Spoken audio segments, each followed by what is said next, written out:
নমস্কার, দেখছেন নিউজ 18 বাংলা। আমি রুমেলা রয়েছি আপনাদের সঙ্গে। জেলা থেকে সরাসরি শুরুতে আজ একটু উত্তরে নজর রাখি। শাহী সফরে নজর থাক। কাওয়াখালীর মাঠে কেন্দ্রীয় স্বরাষ্ট্রমন্ত্রী সভা করলেন।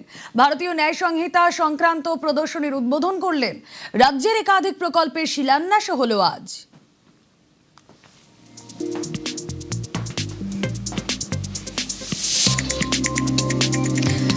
তৃণমূল জামানায় চালু হয়নি ভারতীয় ন্যায় সংহিতা।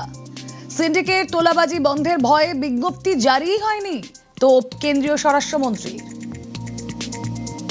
शुभेंदु जी ने बताया पूरे देश भर में ये नई न्याय संहिताओं को अमल करने का काम शुरू हो गया है, मगर पश्चिम बंगाल की मुख्यमंत्री ममता जी ने बंगाल में इसके नोटिफिकेशन नहीं निकाले थे। उसका कारण था कि जैसे ही न्याय संहिताओं का इंप्लीमेंटेशन होगा, सिंडिकेट, कटमनी, टोल टैक्स और भय का साम्राज्य टूटकर चूर चूर हो जाएगा।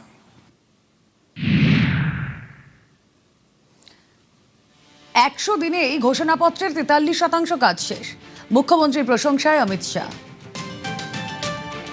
100 दिन के शासन में हमारे 5 साल के लिए जो घोषणा पत्र बनाया था, उसके 43% काम शुभेंदु जी ने 100 दिन में पूरा कर दिया है। मैं आप सबकी ओर से शुभेंदु जी को बहुत बहुत बधाई और साधुवाद देना चाहता हूं।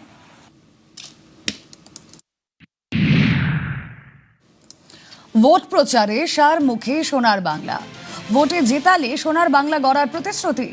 এবার 5 বছরের মধ্যে সোনার বাংলা গড়ার শাহী আশ্বাস। बंगाल ने लंबे समय के बाद यहां पर जनता की सुनने वाली सरकार का अनुभव आया है। पहले सुनवाई गुंडे करते थे, अब थाना और कलेक्टर करता है, एमएलए और एमपी करते हैं, हमारे मंत्री करते हैं। पहले न्याय इनके टोल टैक्स वाले और सिंडिकेट वाले करते थे, अब न्याय अदालत में होता है। पहले बहनें महिलाएं फरियाद नहीं कर पाती थी, अब बेरोक टोक बड़े से बड़े आदमी के खिलाफ महिलाएं फरियाद करने में नहीं डरती हैं। ये परिवर्तन की शुरुआत है। मुझे विश्वास है कि 5 साल समाप्त होते होते होते विवेकानंद जी, कवि गुरु रविंद्रनाथ टैगोर और बंकिम बाबू की कल्पना का सोनार बांग्ला का हम निर्माण कर पाएंगे। চিকেন স্নেকে শাহী নজরদারি। শিলিগুড়ি করিডোরে নিশ্ছিদ্র নিরাপত্তা।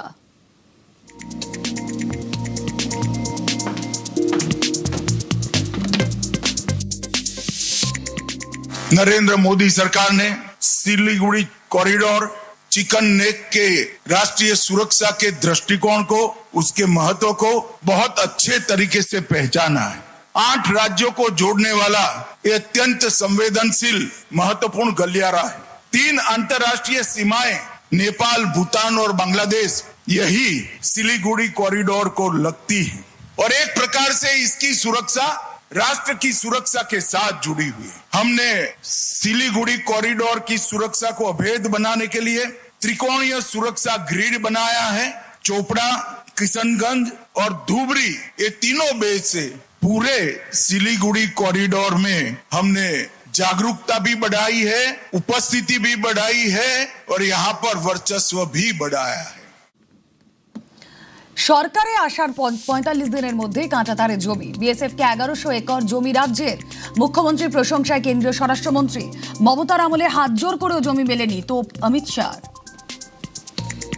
मैं शुभेंदु जी की बुरी बुरी प्रशंसा करना चाहता हूं कि जब से वो आए हैं, हमें सीमा सुरक्षा के लिए जो भी सहयोग चाहिए था गृह मंत्रालय को, हम सिर्फ फोन करते हैं, पत्र तो बाद में जाता है, पहले परमिशन मिल जाती है। सरकार के गठन के 45 दिन के भीतर ही 1129 एकड़ भूमि जो हम 2014 से मांगते थे, हमें मिलती नहीं थी, शुभेंदु जी ने दे दिया। कुछ 29 एकड़ बाकी बचा है, तो बैठने के साथ ही उन्होंने कहा है 29 एकड़ का पैसा भेज दो, दूसरे ही दिन ऑर्डर हो जाएगा। मित्रों, ये तत्परता जो है वो भारतीय जनता पार्टी के मुख्यमंत्री नाते नहीं है। शुभेंदु जी मेरे मित्र हैं, मैं समझता हूं उनको। घंटों घंटों हमारी चर्चा हुई है पश्चिम बंगाल की समस्याओं के लिए। उनको मालूम है जब तक घुसपैठ नहीं रोकती ना पश्चिम बंगाल सुरक्षित रह सकता है ना भारत सुरक्षित रह सकता। हम ममता बनर्जी के हाथ पैर जोड़कर थक गए,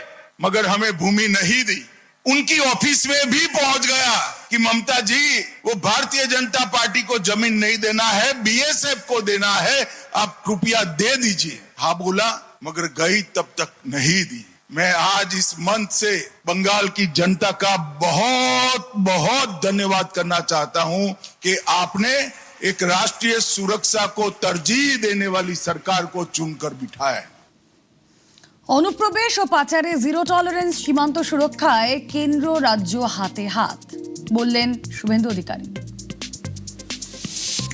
पश्चिम बंगाल का सरकार इतना छोटा टाइम के अंदर 242 किलोमीटर जमीन बीएसएफ को दे दिया है बॉर्डर को सुरक्षित करने के लिए। स्टेट एडमिनिस्ट्रेशन है, जैसे डिस्ट्रिक्ट मैजिस्ट्रेट, स्टेट पुलिस, हमारी state IB, internal state government का जितना भी विंग्स है, एक साथ काम करना शुरू हुआ। देश को सुरक्षित करना, हमारी जो रेवेन्यू लीकेज है उसको बंद करना, तस्करी खत्म करना और हमारी सीमा को सुरक्षित रखना। ये कमिट करता हूँ कि पश्चिम बंगाल सरकार और भारत सरकार का गृह मंत्रालय हम लोग एक साथ काम करेगा और विकसित भारत 2047 में सबसे बड़ा योगदान पश्चिम बंगाल का ही रहेगा। টার্গেট সুরক্ষিত ও নিরাপদ সীমান্ত। শিলিগুড়ি করিডোরে বাড়তি গুরুত্ব কেন্দ্রের। রেল ও সড়ক যোগাযোগে আরো গতি। नए बजट में 26-27 के बजट में 7 नए हाई स्पीड रेल कॉरिडोर की बात कही। उसमें Delhi Siliguri high speed rail corridor को भी हमने अप्रूव किया है। मैं आज उत्तर बंग और सिलीगुड़ी के सभी निवासियों को कहना चाहता हूं, विमान में जाने की कोई जरूरत नहीं है। दिल्ली से सिलीगुड़ी आप कुछ ही घंटों में पहुंच जाएंगे, सिर्फ 2-3 साल की देरी है। हमने अमृत भारत स्टेशन के माध्यम से सिलीगुड़ी और जलपाईगुड़ी स्टेशन को विश्व कक्षा के बनाए। वाइब्रेंट विलेज कार्यक्रम 2 के माध्यम से न केवल हम गांवों को जोड़ रहे हैं, गांव में बसने वाले भारतीयों को गांवों को रोड से जोड़ रहे हैं और गांव में बसने वाले भारतीयों को हम दिल से जोड़ने का कार्यक्रम भी हमने बढ़ाया है। 6,839 करोड़ का परिव्यय की ये योजना एक प्रकार से बांग्लादेश भूटान दोनों सीमाओं के लिए बहुत बड़ा काम करेगा। सेफ, सिक्योर और वाइब्रेंट लैंड बॉर्डर का हमारा जो कंसेप्ट है उसको हम आगे बढ़ाएंगे। এসএসবির মঞ্চে বর্তমানকে স্বাগত, প্রাক্তনকে কটাক্ষ অমিত শাহ। शुभेंदु जी ने एक बात कही कि पहली बार एसएसबी के कार्यक्रम में बंगाल के सीएम को आने का सौभाग्य मिला है। मुझे भी बड़ा आनंद है शुभेंदु जी, मगर मैं इसको थोड़ा सुधार करना चाहता हूं। हम तो पुराने सीएम साहिबा को भी बुलाते थे, वो एसएसबी के कार्यक्रम में आना नहीं चाहती थी। हमने तो आपको बुलाया, आप आ गए, आपका स्वागत है। एसएसबी हो, बीएसएफ हो, वो कोई पॉलिटिकल पार्टी या कोई एक सरकार की एजेंसी नहीं है। ये अहर्निश तपस्या और परिश्रम कर देश की सीमाओं की सुरक्षा करने वाला बल है। Irrespective of party policy, irrespective of party government, सभी राजनीतिक दलों को चाहे बंगाल में हो या केंद्र में जो सरकार हो, सभी ने जवानों के साथ आत्मीय रिश्ता रखना चाहिए। বঙ্কিমচন্দ্রের মাটিতে বন্দে মাতরম বন্দনা অমিত শাহ। 150 साल के बाद और आजादी के 80 साल के बाद लाल किले से पूर्ण रूपेण वंदे मातरम का गान देशवासियों और दुनिया ने सुना। बंकिम बाबू की यह अमर कृति, जिसने हमारे आजादी के आंदोलन में न केवल गति भरी, एक लक्ष्य दे दिया कि आजाद भारत कैसा होगा। एक ही गान से, एक ही पुस्तक की रचना कर उन्होंने तय कर दिया कि आजाद भारत को सांस्कृतिक राष्ट्रवाद को गले लगाते हुए आगे बढ़ना चाहिए। दुर्भाग्य की बात है कि आजादी के बाद भी, देश के टुकड़े होने के बाद भी वंदे मातरम को कभी मन से स्वीकारा नहीं गया। मित्रों, गृह मंत्रालय ने एक विधेयक संसद में पारित कराया और पूरे वंदे मातरम को सरकारी कार्यक्रम का हिस्सा बनाने का निर्णय लिया और ये ऐतिहासिक निर्णय।